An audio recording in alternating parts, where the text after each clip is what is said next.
जय जगन्नाथ नमस्कार। आसतु नजर पकड़ा आज टॉप न्यूज अपडेट कौन सब रही किंतु ता पूर्व आपण मानक गोटे अनुरोध भिडियोटी संपूर्ण देखि सुचिंतित मतामत दिंतु। जो मैंने चैनल को प्रथम कर सब्सक्राइब करूँ एवं आसुवा बेल आइकन को प्रेस करूँ जहाँफल प्रत्येक नूतन भिडियोर नोटिफिकेशन आप सर्वप्रथम पाइपर। तेज आसतु नजर पकड़ा आज प्रमुख खबर गुड़िक। आज प्रथम खबर मयूरभंज जिला सदर महकुमा बारिपदा ठारे दशंधी बंद हो पड़ा मयूरभंज आयुर्वेदिक एवं मयूरभंज होमियोपैथिक दुई मेडिकल कॉलेज पुनः चालू कराई सोशल वेलफेयर फारम नामक एक स्वेच्छासेवी संगठन पक्षर दाबी कराई। स्थानीय बारिपदा स्टाडियम ठारे संगठन पक्षर विश्वजीत नायकों पौरोहित में मंगलवार एक जरूरी बैठक होता। आलोचना अनुजाई बारिपदा ठारे 40 वर्षर अधिक समय धरी एक आयुर्वेदिक महाविद्यालय एवं एक होमियोपैथिक महाविद्यालय दुईटी सुरुखुरे चलुला। यही अनुष्ठान गुड़िक मयूरभंज पार्श्ववर्ती जिला एवं पड़ोशी राज्यर सीमांतरू सहस्राधिक छात्र छात्री शिक्षा ग्रहण कर डाक्तर होगा सहित हजार हजार रोगी को सेवा प्रदान कर आसुले। दुर्भाग्यवश एवं उभय मेडिकल कॉलेज बंद हो पड़ी। संप्रति राज्य सरकार गजपति मालकानगिरी और रायगड़ा जिले में 3टी नूतन आयुर्वेदिक महाविद्यालय खोलने कर घोषणा को स्वागत कराई किंतु ओडिशा रे क्षेत्रफल और जनसंख्या दृष्टि सर्वबृहत जिला मयूरभंजर जिला मुख्यालय बारिपदा कौन आयुर्वेदिक होमियोपैथिक महाविद्यालय नथिबा दुर्भाग्यजनक। बैठक में प्रदीप कुमार मिस्त्री, तपन कुमार सिन्हा, तपन कुमार मंडल, मालती बेहेरा, मिनती पुरी, जोगेश्वर पालबाबू, विकर्तन लेंका प्रमुख अंशग्रहण करते। बैठक में सर्वसम्मतिक्रमे गृहीत प्रस्ताव अनुजाई बंद हो पड़ा बारिपदा ठारे आयुर्वेदिक और होमियोपैथिक दुईटी मेडिकल कॉलेज को पुनः चालू करा सकाशे मुख्यमंत्री मोहन चरण मांझी ठारे दाबी उपस्थापन करने को निष्पत्ति निया। परवर्ती खबर करंजा ब्लॉक पणसपाल ग्रामर वृद्धा एवं तांको झील घरे काम करुवा समय ग्रामर जन युवक निशाशक्त हो वृद्धा घरे पशि कदाल साहाय्य वृद्धा को हाणिबा परे झील उपर आक्रमण करथिबा जणा पड़िछि। ग्रामर युवक क्षीरोद नायक वृद्धा तुलसी बेवा को एक कदाल आक्रमण करने समय झील कविता नायक वृद्धा को बचाइबा उद्यम बेले क्षीरोद कदाल आक्रमण करथिला। घटनास्थल तुलसी बेवा मृत्यु हो जाता बेले कविता गुरुतर आहत होती। कविता को करंजा चिकित्सालय प्राथमिक चिकित्सा पर केन्दुझर स्थानांतरित कराइथिला। पुलिस घटनास्थल पहुंची मृतदेह को एवं हत्याकांड में व्यवहृत कदाल को जबत करने सह हत्याकारी क्षीरोद नायक को हाथी बारिशी स्थित देव नदी बंध पानी रे लुचाई रखिथिबा गिरफ करछंती। हत्याकांडर कारण जनापड़ था बेले घटनास्थल में साइंटिफिक टीम पहुंची अधिक तदंत जारी रखी।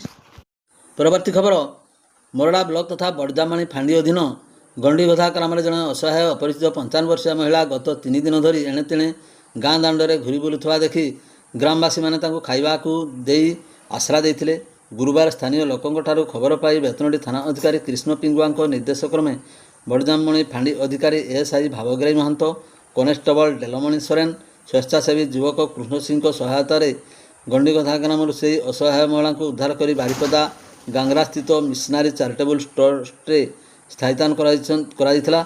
महिला मानसिक स्थिति असहायक थिबा बेले निज परिचय मध्य प्रकाश करने को समर्थ नथिला। एहिभଳି परिस्थिति में सुरक्षा और चिकित्सा पाई पुलिस पक्षर निया पदक्षेप को स्थानीय लोके प्रशंसा करथिले। परवर्ती खबर बैसिंगा थाना अधीन चुआपदा ग्राम लक्ष्मीधर दास और मूषा शंकरपुर हत्या घटनार बैसिंगा थाना आत्मसमर्पण करथिबा जଣା पड़छि। यही थाना सीमांतवर्ती शंकरपुर ग्राम नड़ियातला को केन्द्र कर बड़ भाई प्ररोचन साना भाई को हत्या करथिबा मूषा 4 दिन धरी फेरार थिबा बेले आज थाना आत्मसमर्पण करथिला। जेहेतु घटनाटी बालेश्वर सदर थाना इलाकार होइथिला तेणु तांकु बालेश्वर सदर पुलिस थाना जिम्मा देवा सहित जणाଯାଇଛି। बालेश्वर पुलिस मूषार डाक्तरी परीक्षा कर हत्याकांड व्यवहार करथिबा धारुआ अस्त्र मध्य बालेश्वर नहीं जाइछि। शुक्रवार घटनास्थल को आनी घटनार सीन रिक्रिएसन कराजिबो बोली पुलिस सूत्रରୁ प्रकाश कराइथिला। परवर्ती खबर करंजा सहर बड़दाण्ड रास्ता पार्श्वर थिबा दकानी निकटस्थ दकानी को खंडारे हाणिबा को उद्यत भिडियो प्रकट होइछि। सरिता क्रिएसन लुगा शोरूम मालिक राहुल अग्रवाल को महातारिणी ड्रेस दुकानर मालिक तथा झारखंड राज्यर टाटा बासिंदा गुरुदीप सिंह एक खंडा धरी हाणिबा को उद्यत भिडियो प्रकट होइछि। केउ कारण दुई दकानी मध्य गंडगोल होइछि ताहा जनापड़ नथिले मध्य घटना संपर्क में लुगा दकानी राहुल थाना अभियोग करथिबा जଣା पड़छि। राहुल को एवं एतला को भाइराल होइथिबा भिडियो को भित्ति करी आईआईसी मृत्युंजय प्रधान को निर्देश में पुलिस घटनास्थल को जाई गुरुदीप को खोजाखोजी करथिबा बेले ସେ ଦୋକାନକୁ କେଉଁ ଆଡ଼େ ଦୋକାନରୁ ଛାଡ଼ି କେଉଁ ଆଡ଼େ ପଳାଇଯାଇଥିବା ପ୍ରକାଶ ତାଙ୍କୁ ଗିରଫ ପାଇଁ ପୁଲିସ ପକ୍ଷରୁ ଉଦ୍ୟମ ଜାରି ରହିଛି। ପରବର୍ତ୍ତୀ ଖବର, ଗୁରୁବାର ପୂର୍ବାହ୍ନ ସମୟରେ ବାଲେଶ୍ୱର ବାରିପଦା ଅଭିମୁଖେ ଯାଉଥିବା MP09ZY0384 ନମ୍ବର ବିଶିଷ୍ଟ ଏକ ଟ୍ରକକୁ OD01 AR 8280 ନମ୍ବର ବିଶିଷ୍ଟ ବାଇକ୍ ପଛପଟୁ ଧକ୍କା ମାରିଥିଲା ଫଳରେ ବାଇକ୍ ଆରୋହୀ ଗୁରୁତର ଭାବେ ଆହତ ହୋଇ ରାସ୍ତା ଉପରେ ଛିଟକି ପଡ଼ିଥିଲା। ସ୍ଥାନୀୟ ଲୋକେ ତୁରନ୍ତ ଆହତଙ୍କୁ ଉଦ୍ଧାର କରି ବୈଶିଙ୍ଗା ଡାକ୍ତରଖାନାକୁ ନେଇଥିଲେ। ଗୁରୁତର ଆହତ ହୋଇଥିବା ଜୈନିକ ବାଇକ୍ ଆରୋହୀ ଜଣକ ହେଲେ ବାଲେଶ୍ୱର ଜିଲ୍ଲା ଶଙ୍କରାଇ ଗ୍ରାମର ଭବନ ହୁସେନ। ବୈଶିଙ୍ଗା ପୁଲିସ ଘଟଣାସ୍ଥଳରେ ପହଞ୍ଚି ଉଭୟ ଟ୍ରକ୍ ଏବଂ ବାଇକ୍କୁ ଜବତ କରି ଅଧିକ ତଦନ୍ତ ଜାରି ରଖିଛି। ପରବର୍ତ୍ତୀ ଖବର, ଦ୍ୱିତୀୟ ଶ୍ରୀକ୍ଷେତ୍ର ଭାବେ ପରିଚିତ ବାରିପଦା ବଡ଼ ଜଗନ୍ନାଥ ମନ୍ଦିର ଥିବା ହୁଣ୍ଡିରୁ 1,63,180 ଟଙ୍କା ମିଳିଥିବା ଜଣାପଡ଼ିଛି। ଦେବୋତ୍ତର ବିଭାଗ ପକ୍ଷରୁ ସହକାରୀ କଲେକ୍ଟର ସୁଧାକର ମହାରଣାଙ୍କ ତତ୍ତ୍ୱାବଧାନରେ ମନ୍ଦିରରେ ପରିଚ୍ଛା ଦୁର୍ଗାଚରଣ ଜିତୁବାବୁଙ୍କ ସମ୍ମୁଖରେ ଉପସ୍ଥିତିରେ ଏହି ହୁଣ୍ଡି ଖୋଲାଯାଇଥିଲା।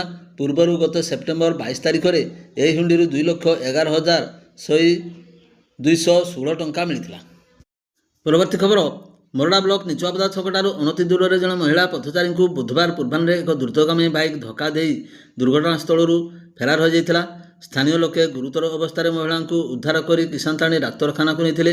ପରେ ପଣ୍ଡିତ ରଘୁନାଥ ମୁର୍ମୁ ମେଡିକାଲ କଲେଜ ଏବଂ ହସ୍ପିଟାଲକୁ ସ୍ଥାନାନ୍ତରିତ କରାଯାଇଥିଲା। ବିଳମ୍ବିତ ରାତିରେ ତାଙ୍କର ମୃତ୍ୟୁ ଘଟିଥିଲା। ମୃତକ ଜଣକ ହେଉଛନ୍ତି ନିଚୁଆପଦା ଗ୍ରାମର ଭତଲ ମିଧାଣୀଙ୍କ ପତ୍ନୀ ଚମ୍ପା ମିଧାଣୀ, ବୟସ 58 ବର୍ଷ।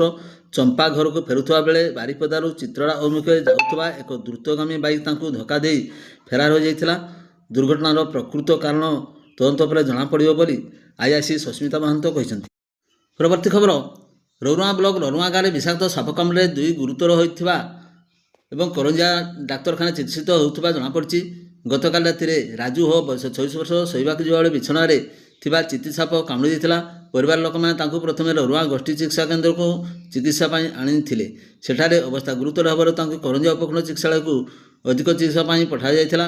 ସେହିପରି କରଞ୍ଜିଆ ବ୍ଲକ ପାଟବିଲ ପଞ୍ଚାୟତ ବିଶିପୁର ଗାଁର କେଦାର ହୋ ବୟସ 28 ବର୍ଷକୁ ଏକ ବିଷଧର ସାପ ରାତିରେ କାମୁଡ଼ି ଦେଇଥିଲା।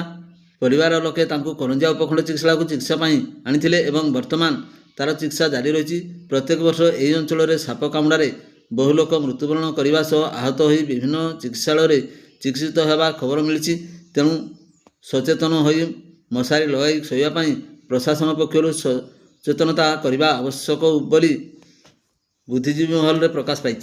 ପରବର୍ତ୍ତୀ ଖବର, ଗୁରୁବାର ସକାଳ ପ୍ରାୟ 9ଟା ବେଳେ ଉଦଳା ବୈଶିଙ୍ଗା ରାସ୍ତାର କୁଆମରା ଓ ବଙ୍ଗଳା ଛକ ମଧ୍ୟରେ ଏକ ସଡ଼କ ଦୁର୍ଘଟଣାରେ ବାଇକ୍ ଆରୋହୀ ଗୁରୁତର ଆହତ ହୋଇଛନ୍ତି। ଘଟଣାସ୍ଥଳରେ 108 ଆମ୍ବୁଲାନ୍ସ ଦ୍ୱାରା ପ୍ରଥମେ ଉଦଳା ମେଡିକାଲ ତାପରେ ବାଲେଶ୍ୱର ବଡ଼ ମେଡିକାଲ ଚିକିତ୍ସା ପାଇଁ ନିଆଯାଇଥିଲା। ସେଠାରେ ତାଙ୍କ ଅବସ୍ଥା ଗୁରୁତର ହେବାରୁ କଟକ ବଡ଼ ମେଡିକାଲକୁ ସ୍ଥାନାନ୍ତରିତ କରାଯାଇଛି।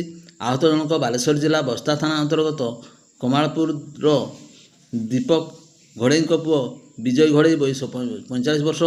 ସେ ସକାଳେ ଉଦଳା ଯିବା ବାଟରେ ଘଟଣାସ୍ଥଳରେ ଏକ ଗର୍ତ୍ତ ଥିବାରୁ ଏମିତି ଦୁର୍ଘଟଣା ଘଟିଛି। ଉଦଳା ବୈଶିଙ୍ଗା ରାସ୍ତାରେ ଦାମସାହିଠାରୁ ଭୀମଦା ନଦୀଘାଟ ପର୍ଯ୍ୟନ୍ତ ରାସ୍ତାରେ ବଡ଼ ବଡ଼ ଖାଇ ଥିବାରୁ ପ୍ରତିଦିନ ଛୋଟ ବଡ଼ ଦୁର୍ଘଟଣା ଘଟୁଛି। ଏ ସମ୍ପର୍କରେ ବାରମ୍ବାର ଖବର ପ୍ରସାରଣ ହୋଇ ଆସୁଥିଲେ ମଧ୍ୟ ମରାମତି ନ ହେବା ଦୁଃଖର ବିଷୟ। ପ୍ରତିବର୍ଷ ନଭେମ୍ବରରୁ ଡିସେମ୍ବର ସୁଦ୍ଧା ଏହି ରାସ୍ତା ମରାମତି ହୋଇ ଆସୁଥିଲା ବେଳେ 2 ବର୍ଷ ଏହାର ମରାମତି ହେଉନାହିଁ। ଏହାର ମରାମତି ପାଇଁ ବିଭାଗ ଓ ପ୍ରଶାସନ ଯତ୍ନବାନ ହେବା ଜରୁରୀ। ଭିଡ଼ିଓଟିକୁ ଶେଷ ପର୍ଯ୍ୟନ୍ତ ଦେଖିଥିବାରୁ ଆପଣଙ୍କୁ ଅଶେଷ ଅଶେଷ ଧନ୍ୟବାଦ।